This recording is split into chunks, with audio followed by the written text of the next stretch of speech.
నాడు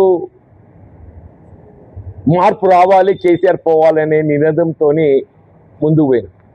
ఇవాళ పరిస్థితి చూస్తుంటే మార్పు రావాలి, రేవంత్ రెడ్డి పోవాలనే నినాదం వస్తుందని చెప్పి అంటారు. పరిస్థితి ఆనాడికి మార్పు చూడండి అంటారు మీరు.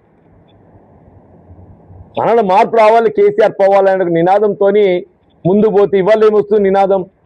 మార్పు రావాలి, రేవంత్ రెడ్డి పోవాలనే కాడికి వచ్చింది. కేవలం 2 సంవత్సరాల కాలం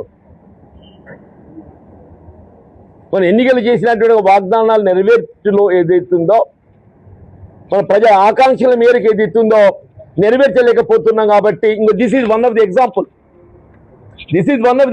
అని చెప్పంటున్నాను నేను. రేవంత్ రెడ్డి గారి నిర్లక్ష్య పాలనకు ఇదొక అద్దం పడుతుందని చెప్పంటున్నాను. రేవంత్ రెడ్డి గారి నిర్లక్ష్య పాలనకు సంక్షేమ కార్యక్రమాల అమలు